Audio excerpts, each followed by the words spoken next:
메소포타미아 고대 도시 바벨론에 있었다는 공중 정원. 층층이 쌓인 테라스 위에 나무와 꽃이 자라서 마치 하늘에 떠 있는 정원처럼 보였다고 하는데요. 다만 실제 존재 여부는 아직도 논쟁이 있다고 합니다. 욕망으로 세운 이상 세계를 상징하는 이곳 공중 정원. 우리도 마음속에 하나씩 또는 여러 개를 짓고 살아가진 않을까요? 위태로운 욕망의 벽돌을 하나씩 하나씩 오늘도 올리고 있진 않으셨는지요? 오늘 소개해 드릴 책은 이 인간 욕망의 어떤 모습들을 얘기해 주고 있습니다. 강석희 작가의 공중정원 소설 속으로 들어가 보시죠.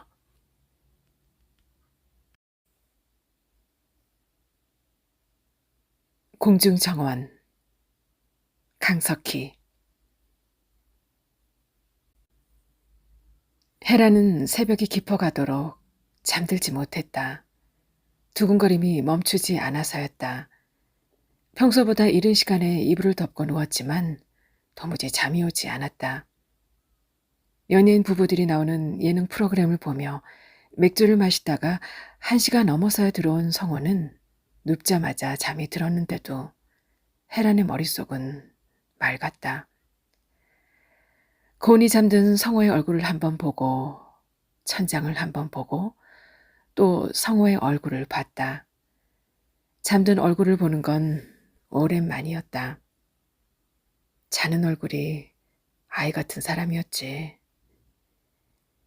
잊고 있었던 생각이 떠올라 흐뭇한 마음이 일었고 성호의 볼에 입을 맞추었다.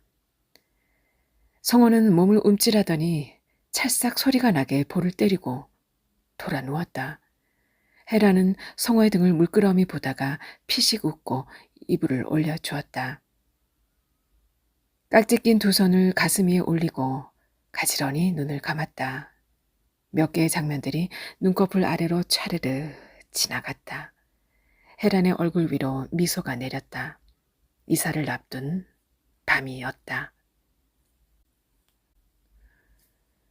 헤라는 17살 때 처음으로 도시에서 살게 되었다. 진주에 있는 학교에 입학하면서였다. 그녀의 부모가 삼천포에서 제일 큰 횟집을 한 덕분에 6남매의 막내딸이었던 헤란까지 고등학교에 다닐 수 있었다. 그런 일이 흔하지 않았던 시절이었다. 진주로 가기 전날 밤 헤라는 늦게까지 잠을 이루지 못했다. 진주에 간다. 혼자서 간다. 정말로 간다. 어두운 방에 헤란이 쏘아올린 무수한 간다가 빛났다. 헤라는 반짝이는 간다들을 황홀하게 올려다보다가 밤을 지새웠다. 12살 때 처음 가본 진주는 헤란에게 너무나 경이로운 세계였다. 어디를 가도 바다는커녕 바다 냄새도 없었다. 물기가 없는 공기가 산뜻하게 몸을 감았다. 도시 한가운데 성을 품고 있는 이곳은 얼마나 넓은 곳일까? 남강은 어쩜 저리도 점잖게 흐를까? 그 강을 가로주려는 큰 다리를 짓기 위해 얼마의 시간들이 모였을까? 어린 헤라는 촉성루에 앉아 생각했다. 여기에 우리 집이 있다면. 작은 가슴이 쉴 새 없이 오르락 내리락 했다. 그날 이후 헤라는 틈만 내면 진주에서 살자고 어머니를 졸랐다. 니는 뭐 숨만 쉬면 진주 타령이고. 어머니는 생선피가 묻은 칼을 허공에 지르며 헤란을 떼어냈다. 하지만 헤란의 끈기도 못지 않았다. 마침내 15 생일에 아버지로부터 약속 비슷한 것을 얻어냈다. 공부 열심히 해갖고 진주여고 가면 되겠네. 헤라는 악착같이 공부해서 삼천포 여중을 1등으로 졸업하고 진주여고에 들어갔다. 진주에서의 날들은 꿈만 같았다. 생선보다 돼지고기가 자주 올라오던 하숙집의 식탁, 친구를 따라간 성당에서 만난 옆 학교의 오빠, 그가 써준 편지에 적혀있던 백석의 시, 야간 자습을 빼먹고 본 이티, 극장을 나오면서 친구들과 맞대었던 손가락, 터지던 웃음, 웃음들, 모든 것이 좋았다. 하지만 헤라는 2학년이 되지 못했다. 횟집에서 물회를 먹은 일가족이 집단으로 비브리오 폐혈증에 걸렸고 그중 가장 어린 아들이 사망하는 일이 벌어진 것이었다. 횟집은 거액의 벌금과 함께 폐업했다. 타지에서 학교를 다니던 네 딸들이 모두 삼천포로 돌아왔다. 집기들이 모두 빠진 횟집의 쪽방에 언니들과 모인 밤, 헤라는 터뜨리지 못한 울음을 삼켰다. 어둠 속 자매들의 손바닥 안에 땀이 촉촉하게 차올랐다. 이삿짐 센터 직원들은 아침 7시에 도착했다. 헤라는 5시 반에 일어나 샤워를 하고 머리를 만지고 화장을 하고 6시 20분에 성우를 깨워 아침을 먹었다. 헤란이 언제나 분단위의 시간까지 지켜야 직성이 풀리는 사람인가 하면 그건 아니었다. 잘 벼린 칼로 자르듯 시간을 나누어 움직인 것은 헤란에게 그 이사가 한 치의 오차도 없어야 하는 일이었기 때문이었다. 6시 50분이 되었을 때 헤란과 성호는 거실 소파에 나란히 앉아 있었다. 시계 초침을 따라 눈동자를 굴리던 성호가 입을 쩍 벌려 하품을 했다. 헤란이 성호의 어깨를 찰싹 때렸다. 성호는 맞은 자리를 손으로 몇 번 문지르고 무심히 눈을 감았다. 학교도 진주도 그리웠지만, 그래서 슬펐지만, 가게를 다시 일으키려는 부모의 노력을 보고 있자니 감정 같은 건 사치로 느껴졌다. 삼천포에서 도망치듯 떠난 헤란의 가족이 간 곳은 거제도였다. 조선 경기가 호황이던 시절이었다. 헤란의 부모는 조선소 근처에 작은 백반집을 열었다. 장사를 시작한 지 얼마지 않아 눈코 뜰 새 없어졌다. 월식을 달아놓는 손님이 대부분이라 하루 종일 일을 했다. 가족은 두 계조로 나뉘어 새벽 6시부터 밤 10시까지 장사를 했다. 전쟁이었다. 가게가 자리를 잡아갈 즈음 건물주는 전세금을 올리겠다 했고 비슷한 가게들이 자꾸 생겨났다. 헤란의 부모는 구체적으로 뭘 어떻게 하라는 건지 설명도 없이 우리도 열심히 하자 했다. 헤란은 열심히 했고 그러다 왈칵 눈물을 쏟았다. 오전 일을 마치고 들어오는 어머니와 언니들의 얼굴이 처참해서였다. 처참한 기분이야 라고 여고 시절에 시험을 망친 친구가 말했을 때는 그게 어떤 기분인지 정확히 이해할 수 없었지만 이제는 알 것 같았다. 아니, 친구에게 그런 건 처참의 영역에 속할 수 없는 일이라고 말해주고 싶었다. 처참한 얼굴들의 처참한 삶, 자신의 얼굴도 크게 다르지 않을 것이라는 생각이 들어 헤라는 계속 울었다. 장사 전에 와 울고 지랄이고. 소리를 빽지르는 어머니의 목소리도 처참해서 울음은 멈추지 않았다. 더위가 시간을 앞질러서 왔다. 아직 5월인데 이삿날 비가 와야 잘 산다는데. 헤라는 살면서 한 번도 해본 적 없는 말을 했다. 이삿짐 센터 직원들은 물에 적신 수건을 목에 두르고 묵묵히 짐을 빼갔다. 헤라는 성호를 시켜 사온 오렌지 주스와 냉수를 부지런히 나눠 주었다. 잘 부탁해요. 조심조심. 헤란이 말해도 직원들은 대답 없이 한결같이 묵묵함으로 일했다. 9시도 되기 전에 집안이 텅텅 비었다. 이렇게 넓은 집이었나? 헤라는 소파가 있던 자리, 침대가 있던 자리, 동역의 책상이 있던 자리를 하나씩 눈으로 짚어보았다. 그 자리들은 조금씩 눌리고 색이 발해 있었다. 손가락으로 문질러 봐도 시간의 자국은 지워지지 않았다. 이곳에 무엇이 왔었나, 우리는 무엇이 되었나, 잠시 그런 생각을 했다. 쿵쿵. 성호가 현관문을 두드리며 고갯짓을 했다. 나갈게. 혜란이 종종 걸음으로 나오고 문이 닫혔다. 익숙한 잠긴 벨소리와 잠금쇠에 걸리는 소리가 들렸다. 잘 지내라는 인사 같았다. 여고 친구들이 거제에 왔다. 반갑다는 말이 쉽게 나오지 않았다. 혜라는 그 말을 대신해 있는 힘껏 미소를 지었다. 여름방학의 귀중한 하루를 자신을 보러 오는데 써준 친구들에게 혜란이 할 수 있는 최선이었다. 첫째 언니의 배려로 일을 쉬고 친구들과 하루를 보냈다. 바다를 보고 싶어하는 친구들과 해수욕장에 갔다. 친구들은 밀려오는 파도 쪽으로 꽃망울 같은 비명을 터뜨리며 달려갔다가 발끝을 적시고 돌아왔다. 저런 게 재밌을까? 헤라는 친구들을 두고 슈퍼에 가서 아이스크림을 샀다. 니는 바다 맨날 보니까 좋겠다. 정희가 말했다. 인선이 정희의 옆구리를 쿡 찔렀다. 조용해졌다. 왜 애 말을 못하게 하노? 헤란이 말하자 그때서야 친구들이 다시 웃었다. 친구들을 배웅하고 돌아오던 길에 헤란의 기분은 처참했다. 정의 말에 잠시 조용해졌을 때 친구들과 자신이 본 것이 떠올라서였다. 그들이 본 것은 서로의 손이었다. 볼펜을 쥐느라 손가락 마디에 굳은 살이 생긴 친구들의 손과 설거지를 하느라 습진이 생긴 헤란의 손.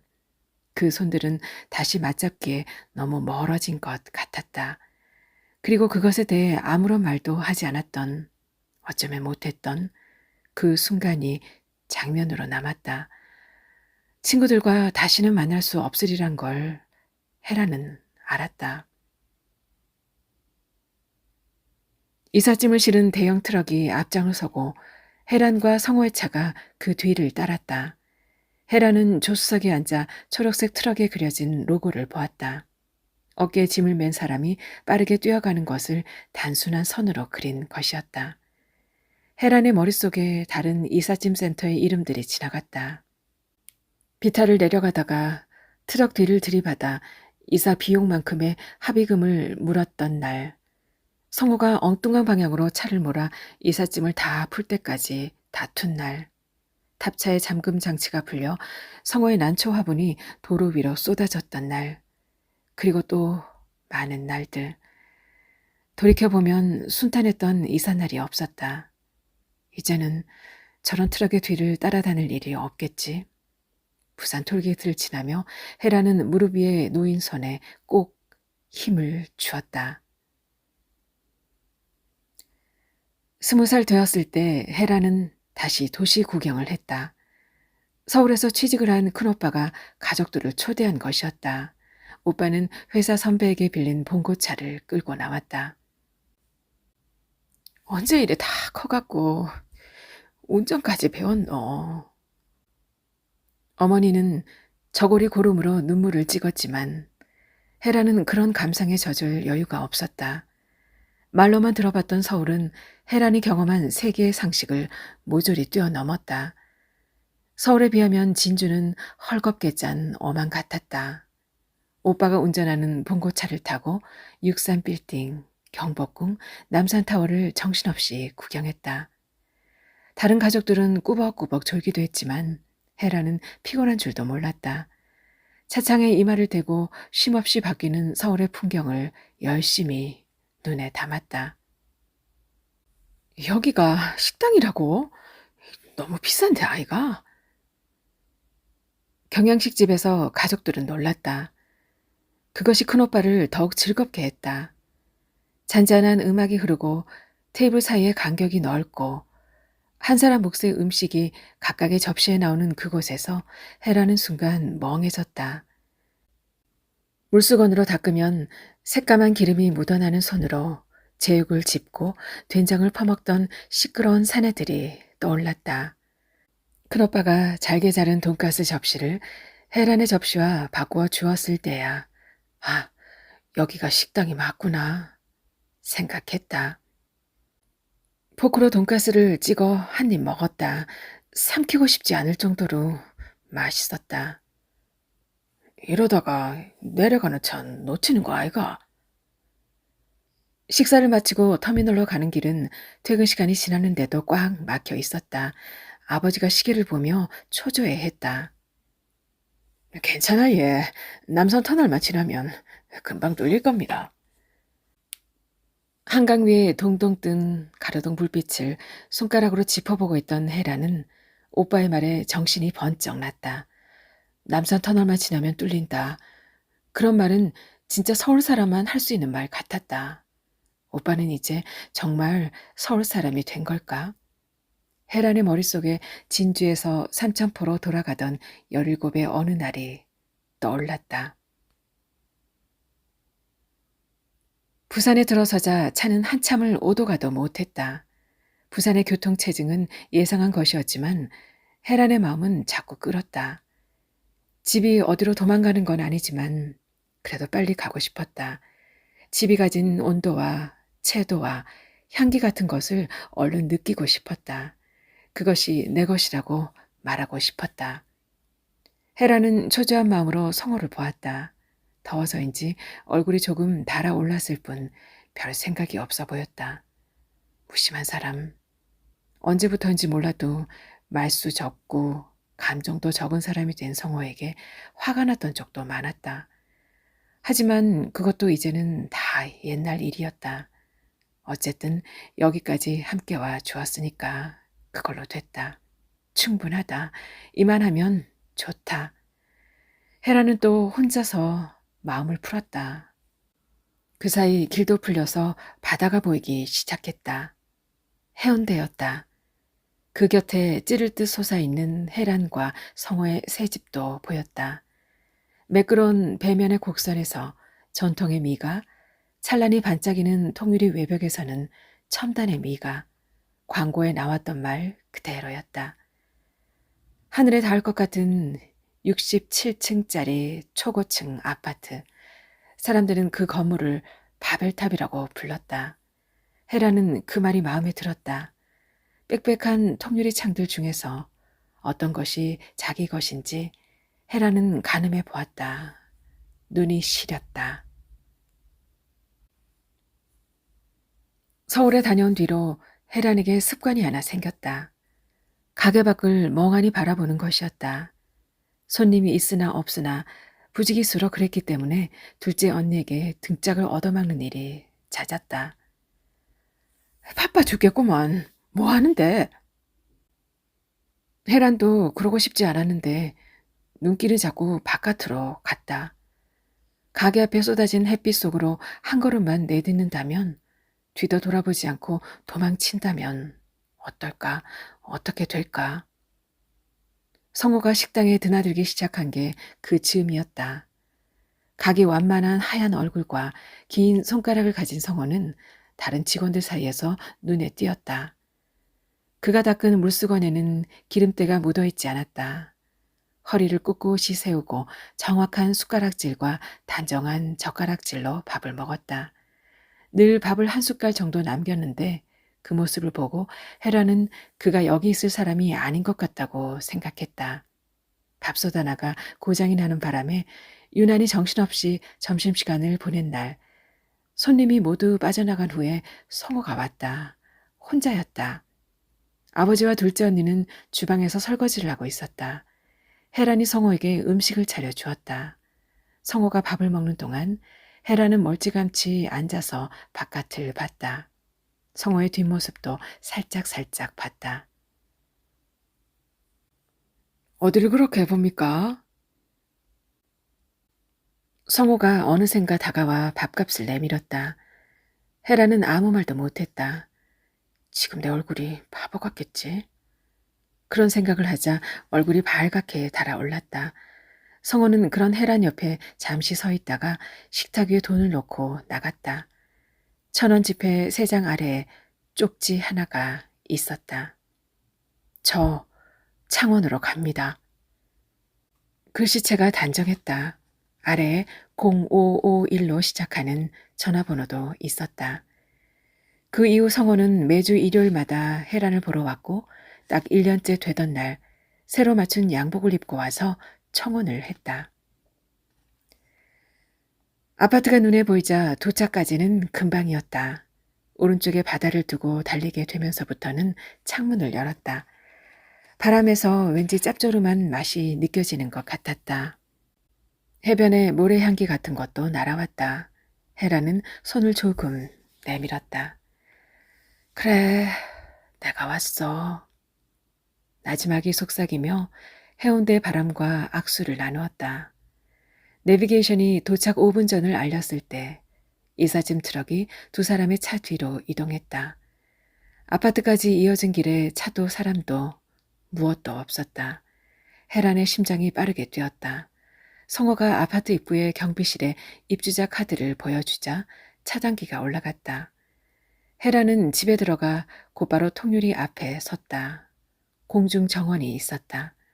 분양 때부터 아파트의 자랑으로 소개되던 것이었다. 분수가 있는 자그마한 호수와 그것을 둘러싼 푸른 잔디, 우아한 벤치, 고즈넉한 오두막. 정원 위의 모든 것은 아파트 2층과 3층 정도의 높이에 시공사의 말을 빌리자면 떠 있었다. 공중정원의 아래는 강화유리로 만들어진 투명한 기둥이 받치고 있었다. 내 집 앞에 공중정원, 환상의 자연공간, 거창했던 광고 문구는 조금 과하다 싶은 인공성이 강한 구조물이었지만 거기에서 오후를 보내는 사람들의 모습은 헤란이 그리던 여유와 닮아 있었다. 계절은 봄과 여름 사이. 헤란은 정원 쪽으로 손을 뻗었다. 그래요. 내가 왔어요. 좋아하긴 하지만 결혼까지는. 청혼을 받던 당시에 헤란의 마음이었다. 헤란이 결혼을 결심한 것은 성호가 창원을 보여준 다음이었다. 자신이 일하는 곳이 얼마나 믿음직한 곳인지, 그러므로 자신이 얼마나 믿음직한 사람인지 보여주고 싶었던 성호의 의도가 아주 정확히 맞아떨어진 건 아니었지만 헤란의 마음은 크게 흔들렸다. 창원에서 살고 싶다. 헤란은 신혼여행을 다녀올 때까지도 그 생각을 외면했지만 신혼집으로 들어가는 길에 결국 인정할 수밖에 없었다. 성호가 좋지만 창원에 사는 성호라서 더 좋다는 것을. 서울에서 받은 오감의 충격이 아직 남아있었지만 창원도 헤란을 행복하게 만들었다. 서울에는 차가 너무 많았어. 공기가 탔겠지 아마. 이런 생각을 하며 아쉬움도 조금은 가라앉았다. 바닷가 마을에서 빠져나왔다. 그것도 좋아하는 사람과 그걸로 만족할 수 있었다. 창원으로 이사를 하고 첫 일주일을 보내는 동안 헤라는 성호에게 이것저것을 부탁했다. 도청에 데리고 가죠. 8차선 도로를 보여줘. 영화관에 가자. 경양식집에서 저녁을 먹자. 성호는 그 부탁을 모두 들어주었다. 이다지도 기쁜 날들일 수가. 헤라는 찬장 높이 숨겨둔 일기장에 그렇게 썼다. 그리고 바로 밑에 조그맣게 또 한 줄을 적었다. 고마워. 고마워. 새 집의 새 침대에서 헤란이 말했을 때 성우는 어리둥절해졌다. 나에게 고마울 게 대체 뭘까? 이 집에 살게 되어 고마운 것이라면 그건 앞뒤가 맞지 않은 말이었다. 그 집은 성호의 힘으로 산 것이 아니었다. 엄밀히 말해 집 면적의 대부분은 여전히 다른 누군가의 것이었다. 집에 들어오기 위해 준비한 돈도 앞으로 갚아야 할 돈도 그간의 성호가 벌어온 돈으로 감당할 수 없는 것이었다. 기적에 가까운 보통은 무리라고 하는 이사였다. 기적을 행한 것은 헤란이었다. 돈을 모은 것도 공인중개사들과 친분을 쌓은 것도 분양권을 따낸 것도 그리고 앞으로 이 집을 지탱할 아들을 만든 것도 모두 헤란이 한 일이었다. 그러니 자신은 고맙다는 말을 들을 자격이 없다고 성호는 생각했다. 설령 자신에게 그런 자격이 있다 해도 이제 그런 말은 듣고 싶지 않았다. 서울에 사는 큰오빠와 수원에 사는 작은오빠가 여름 휴가 날짜를 맞춰 창원에 온 일이 있었다. 오빠들이 오기 일주일 전부터 헤라는 분주하게 움직였다. 동혁의 방과 진방을 비우고 단순하면서도 기품 있는 인테리어 용품들을 들여놓았다. 성호가 회사에 가 있는 동안 시내버스를 갈아타고 다니며 신시가지에서 보여줄 만한 곳들을 찾아냈다. 경상남도에 처음 생겼다는 대형마트에서 시장을 보고 푸짐하게 상을 차렸다. 오빠들이 도착했다는 전화에 헤란의 마음은 부풀었다. 성호와 동혁의 손을 잡고 오빠들이 올라오기를 기다렸다. 그러나 문이 열리고 오빠들의 가족이 하나 둘 들어오는 동안 헤란의 마음은 입을 닫지 않은 풍선처럼 어지럽게 부유했다. 어른 4명과 아이 3명이 좁은 문을 차례로 통과했을 때 그들의 신발이 현관을 꽉 채우고 복도까지 밀려난 것을 봤을 때 헤라는 생각했다. 세상에, 우리 집 진짜 작네. 거실에 차린 저녁상에 둘러앉은 10명의 사람들의 얼굴에 땀이 송글송글 맺혔다. 베란다의 바깥 창문까지 모두 열고 선풍기를 강풍으로 돌려보아도 땀이 계속 흘렀다. 헤란이 내놓은 아귀찜, 갈비탕, 잡채, 산적, 소불고기, 두릅회, 두부김치는 무엇 하나 줄어들 기미가 없었다. 라니가 우리 때문에 너무 고생한다. 이틀을 묵기로 했던 오빠들은 하루 만에 떠났다. 오빠들을 배웅하는 동안 헤란의 등줄기로 계속 땀이 흘렀다. 6월이 되면서 기온이 심상치 않게 올라갔다.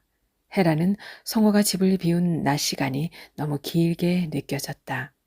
더위에 시간이 녹아 붙은 것처럼 하루가 가지 않았다. 매년 이렇게 더워지니 어떻게 한담? 헤라는 TV에서 보았던 오존층 파괴, 복사열, 열섬, 엘니뇨 같은 말을 떠올렸다. 소파에 앉아 통유리 너머로 해운대를 보는 것이 시각적 위안을 주었지만 그마저도 오래 즐길 수는 없었다. 너무 더웠다. 블라인드를 죄다 내리고 에어컨을 켜야 청소도 요리도 할 수 있었다. 집안일을 마치면 에어컨을 끄고 블라인드를 올렸다. 얼음을 한 컵을 들고 창밖을 내다보는 것이 헤란의 휴식이었다. 바다가 보이고 해변이 보이고 공중정원이 보였다. 정원에 나온 사람들의 손에 커다란 부채나 휴대용 선풍기가 들려 있었다. 이 더운 날에 밖에서 왜? 생각하며 먼 곳으로 시선을 옮겼다. 정원의 뒤편은 해수욕장이었다. 너울너울 몰려왔다가 거품을 일으키며 빠지는 바닷물과 해변을 거니는 몇 명의 사람들에게서 여유와 평화가 보였다. 그래, 바다가 좋기는 하지. 헤라는 혼잣말로 그렇게 말했다. 오빠들이 다녀간 이후로 창원에 어디를 가도 예전 같지 않았다. 헤라는 고민했다. 어떤 고민을 해야 할지 모르는 불안함에 대해 고민하다가 그런 날들을 반복하면서 2개의 질문과 마주하게 되었다. 더 나은 삶이 어디에 있을까? 어떻게 하면 거기에 닿을 수 있을까? 동혁이 초등학교에 입학을 하던 즈음이었고 학부모 모임에서 만난 다른 엄마들의 이야기가 헤란을 움직이게 했다. 이사할 곳을 알아보고 동혁에게 가르쳐야 할 것들의 목록을 짰다. 계산기를 아무리 두드려 보아도 성호의 벌이만으로는 헤란의 계획이 실현될 수 없었다. 학부모 모임에서 만난 희주 엄마의 소개로 보험 외파는 일을 시작했다. 성호는 달가워하지 않았다. 지금도 큰 문제 없잖아. 성호가 말했을 때 헤라는 대답 대신 노트를 보여줬다. 주민등록상의 주소지와 삶의 질의 상관관계, 출신 학군과 인생의 성취 정도의 비례 곡선 등이 기록된 신문기사가 빼곡히 스크랩된 것이었다. 성호의 눈동자가 깊은 터널의 한가운데처럼 변하는 것을 헤라는 볼 수도 있었지만 보지 않았다. 먼 곳을 보고 높은 곳을 보았다. 성호의 인맥을 바깥부터 헐어가며 고객을 늘렸다. 집이 넓어졌고 동혁의 성적이 올라갔다.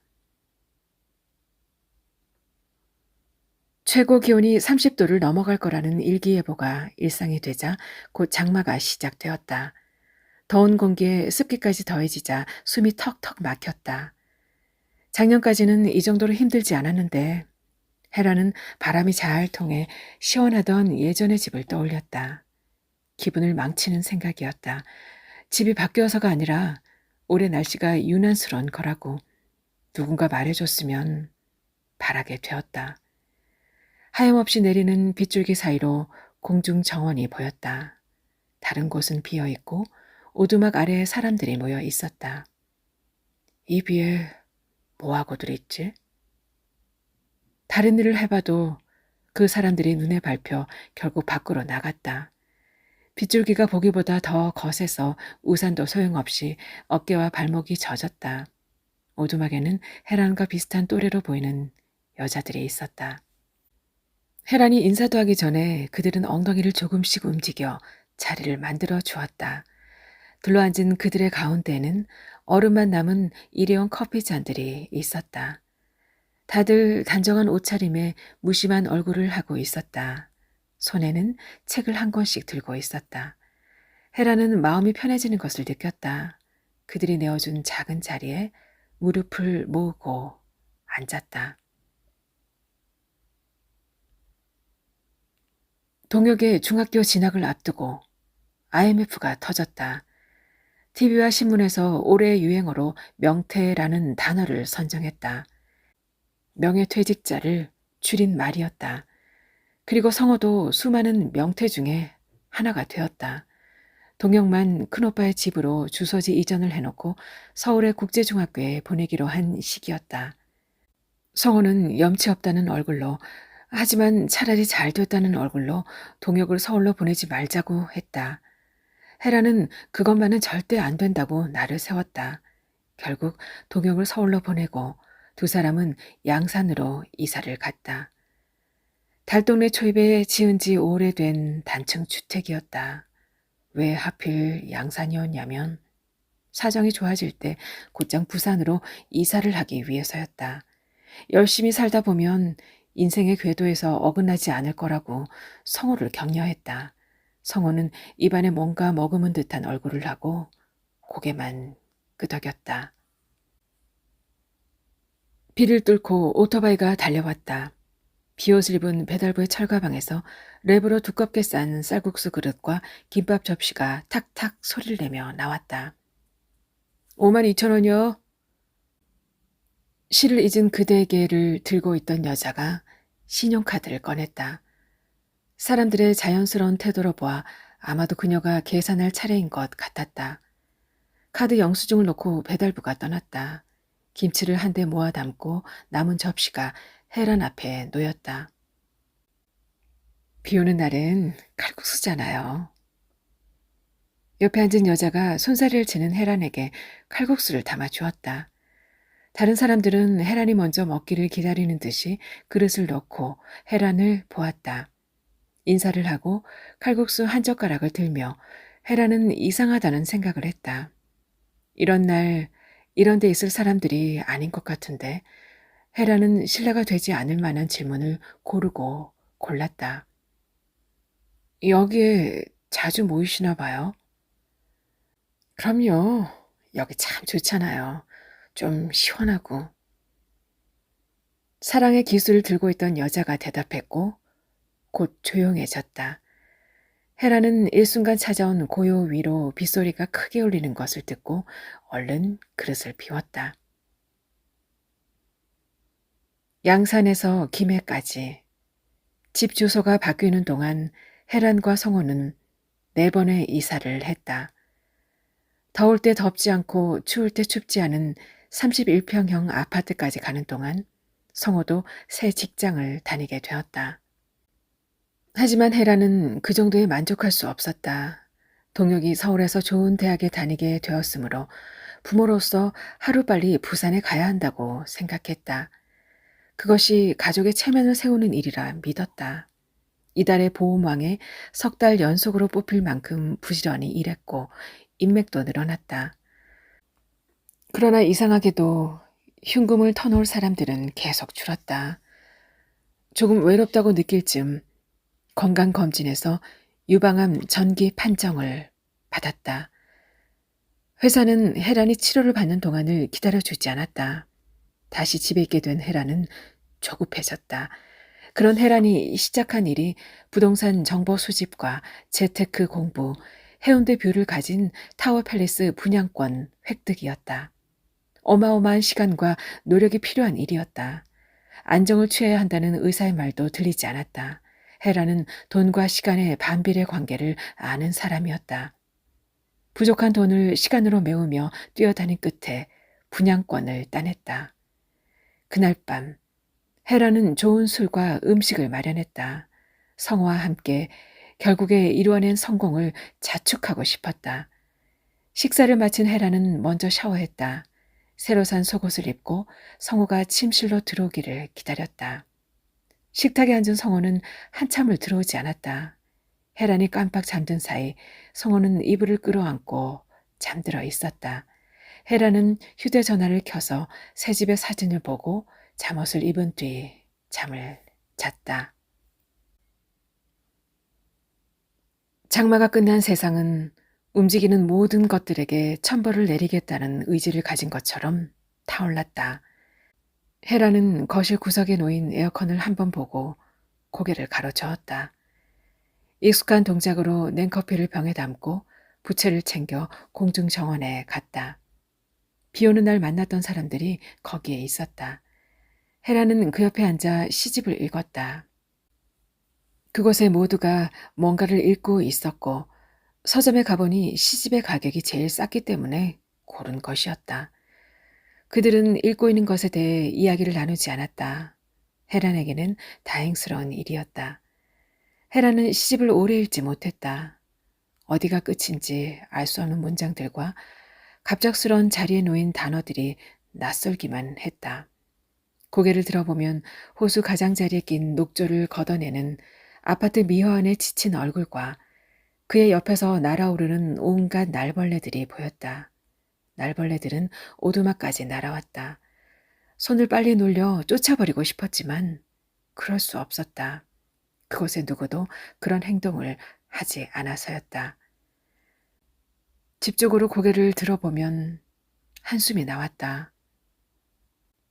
133만 8,210원. 전기세 고지서에 찍힌 숫자들이 혜란을 놓아주지 않았다. 엄마, 나 돈 좀. 동혁의 문자 메시지도 혜란을 쫓아다녔다. 통유리 창을 향해 폭격처럼 쏟아지는 햇빛을 혜란은 망연히 바라보았다. 다시 시집을 펼쳤지만 한 줄도 읽어낼 수 없었다. 해운대에 바벨탑이 생긴다는 소식은 성호도 익히 들어서 알고 있었다. 하지만 자신이 그곳에서 살게 되리라고 생각하지는 않았다. 그건 낯선 오지의 농담 같은 말이었다. 혜란이 비싼 술과 음식으로 가득한 상을 차려놓고 당당한 얼굴로 분양권을 내밀었을 때, 그것에 대해 우리의 성공이라고 말했을 때 성호는 아무 말도 하지 않았다. 혜란은 모든 일을 결과로만 말했다. 이사갈 집을 구했다. 전세금이 올라서 돈을 붙였다. 동혁이가 유학을 갈 것이다. 성호는 그런 것에 서운함이나 그와 비슷한 감정을 갖지 않게 되었다. 분양권을 봤을 때도 거기로 이사를 가려면 얼마의 대출이 필요한지, 이자는 어떻게 갚을 계획인지, 정확히 언제 가는지, 이 집은 어떻게 되는 건지 궁금했지만 묻지 않았다. 먹은 음식에 비해 많은 술을 마셨고 그 기운에 취한 척 속옷만 입은 혜란에게서 등을 돌리고 누웠다. 태풍이 한 차례 지나가고 입주자 대표 회의에서 관리비를 인상하자는 안건이 통과되었다.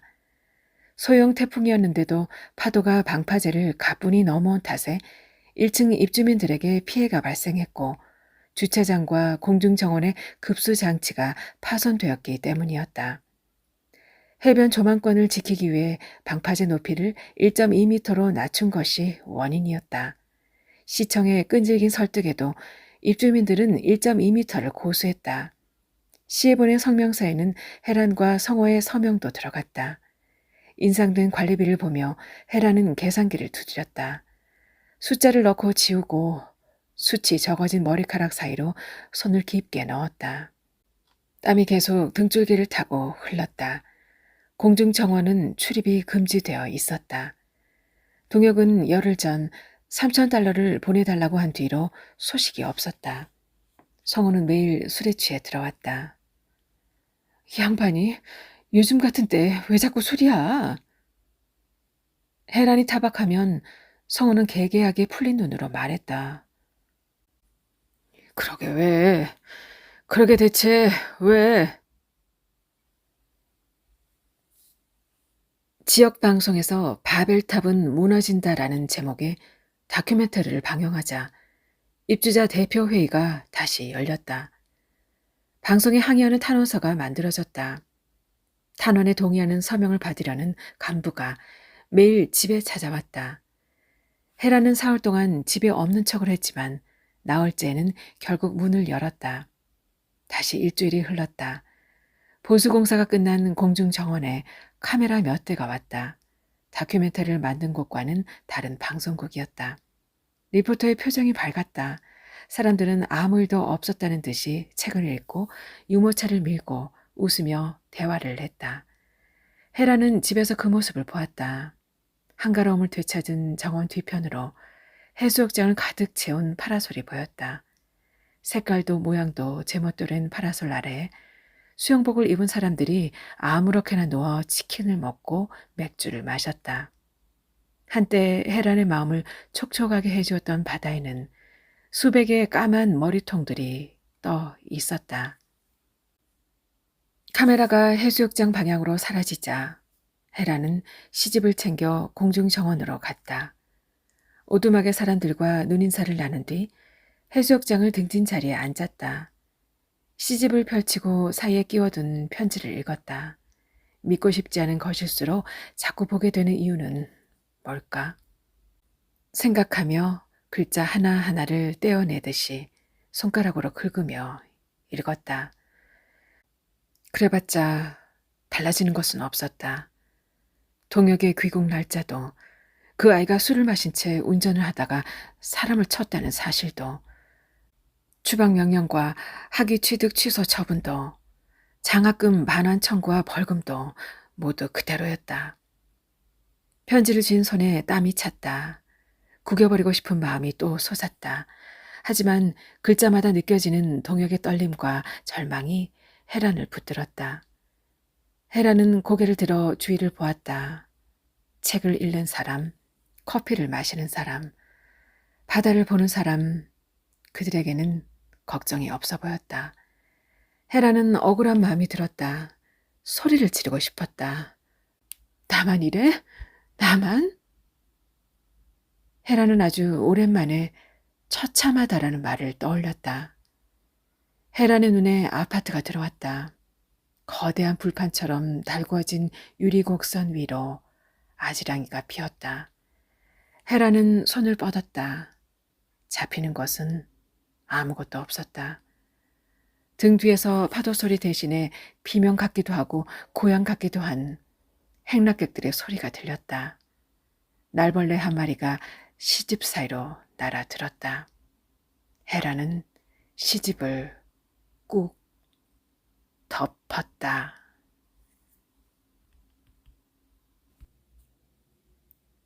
네, 강석희 작가의 공중정원 함께 감상하셨습니다. 오늘도 우리는 더 높이, 더 빠르게 살아가고 있습니다. 조금 더 인정받고 싶고 조금 더 가지려고 하고 조금 더 앞서가고 싶어 하죠. 어쩌면 욕망은 인간을 움직이는 가장 오래된 힘인지도 모르겠습니다. 하지만 때로는 너무 높이 쌓아 올린 마음이 바벨탑처럼 무너질 때도 있는 거죠. 채우면 채울수록 더 공허해지고 비교하면 비교할수록 마음은 더 메말라 가니까요. 그래서 중요한 건 욕망을 없애는 일이 아니라 그 욕망에 휘둘리지 않는 삶인지도 모르겠습니다. 높이 올라가는 것보다 무너지지 않는 삶이 더 중요하겠고요. 완벽하게 욕망이 없는 사람은 거의 없을 테니까 스스로의 마음을 계속 돌아보는 자세로 우리의 삶을 지켜 나가야겠습니다. 아유, 참 쉽지 않네요. 네. 저는 다음 시간에 또 다른 이야기로 찾아뵐게요. 지금까지 아름다운 소리책방이었습니다. 편안한 시간 이어지세요.